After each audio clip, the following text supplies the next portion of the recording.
महाभारत के दौरान जब धृतराष्ट्र ने संजय से पूछा कि पृथ्वी अंतरिक्ष से कैसे दिखती है, तो संजय ने कहा, दो अंश पीपल के पत्ते की तरह दिखाई देती है और दो अंश खरगोश की तरह। 11वीं शताब्दी में रामानुजनाचार्य जी ने इसी विवरण पर मैप बनाया। आज जब आप वर्ल्ड मैप को उल्टा करके देखेंगे तो आपको सटीक वही आकृति दिखाई देगी जो संजय ने हजारों साल पहले बिना सैटेलाइट के देख ली थी। एक पौराणिक ग्रंथ दुनिया के सदर्न एज का वर्णन करता है और साफ चेतावनी देता है, इससे आगे मत जाना।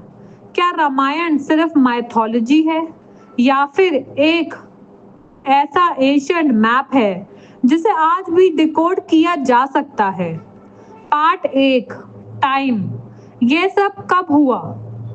चलिए एक बेसिक सवाल से शुरू करते हैं। रामायण की टाइमलाइन क्या है?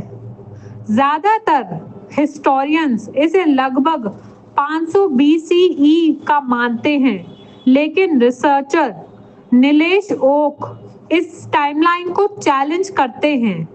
उन्होंने रामायण के 600 प्लस एस्ट्रोनॉमिकल रेफरेंसेस एनालाइज किए और निकली एक शॉकिंग डेट 12,209 BCE, यानी लगभग 14,000 साल पहले।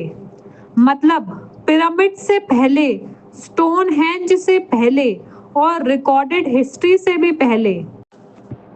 यह एक्सप्लेन होता है एक फिनोमिनन से, प्रिसिशन ऑफ इक्विनॉक्सेस।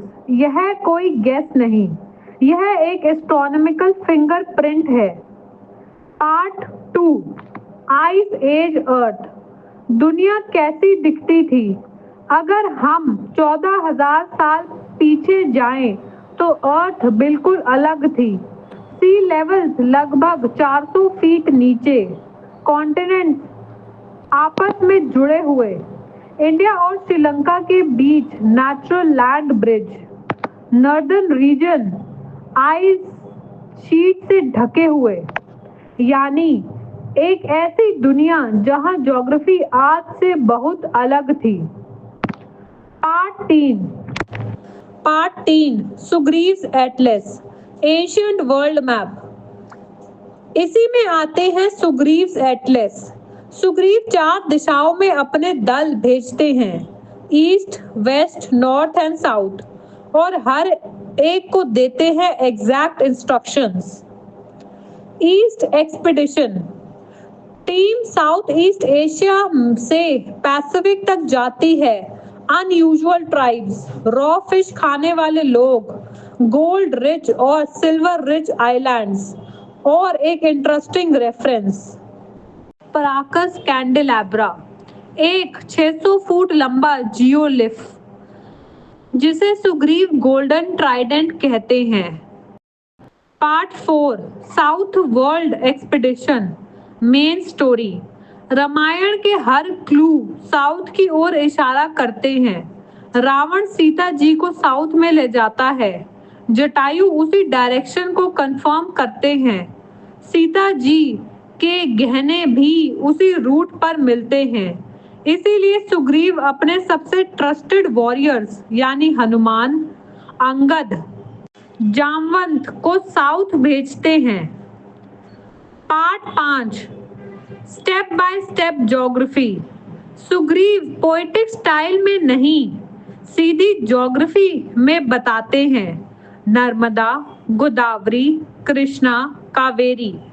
यह एक north to south natural path बनाता है। आगे माल्या माउंटेन्स, महेंद्र माउंटेन्स, आज के western Ghat region. Part 6, astronomical clue, Agastya star. फिर आता है एक पावरफुल क्लू, सबसे साउथ पर अगस्त्य स्टार होराइजन के पास दिखाई देगा। लगभग 14,000 साल पहले यह स्टार सिर्फ इंडिया के एक्सट्रीम साउथ में ही दिखाई देता था। यह डिटेल पूरे वर्णन को एक एग्जैक्ट लोकेशन से जोड़ देती है। Part 7, India Sri Lanka connection. Sugriva बताते हैं, अगस्त्य ऐसा दिखता है जैसा एक पैर पहाड़ पर दूसरा समुद्र में। यह मैच करता है उस समय से जब इंडिया और श्रीलंका नेचुरली जोड़े जाते थे। Part 8, the warning. सबसे बड़ा रहस्य। अब आते हैं सबसे शॉकिंग हिस्से पर। सुग्रीव लंका के बाद भी आगे बढ़ते हैं। आइलैंड्स, डेंजरस ओशंस, और फिर कहते हैं एक सीमा से आगे मत जाना। वहां एक लैंड है, cold, dark, lifeless, Yamapuri. Part 9, Antarctica connection. यह डिस्क्रिप्शन मैच करता है एंटार्क्टिका से, एक ऐसी जगह जो हार्श है, आइसोलेटेड है और प्रैक्टिकली इनहैबिटेबल है। एंशिएंट मैप्स साउथ में एक कॉन्टिनेंट दिखाते हैं, रिवर्स के साथ। पार्ट 10, सुग्रीव का क्लेम।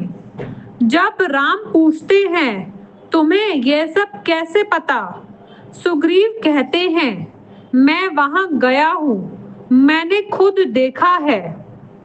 Final twist. तो असली सवाल ये है, क्या ये मेटाफर है या फिर क्या रामायण एक एंशिएंट ग्लोबल मेमोरी है? क्या सुग्रीव्स एटलस एक रियल वर्ल्ड मैप है? शायद एंशिएंट लोग दुनिया को हमसे ज्यादा जानते थे और उनकी इन स्टोरीज को पढ़कर हमें उनकी नॉलेज का पता चलता है और आज हम उसे फिर से डिकोड कर रहे हैं। अगर ये वीडियो आपको पसंद आई हो तो इसे लाइक, शेयर और सब्सक्राइब जरूर करें ताकि इस तरह की मैं और वीडियो लाऊं और आप मेरा प्रोत्साहन बढ़ाएं। धन्यवाद।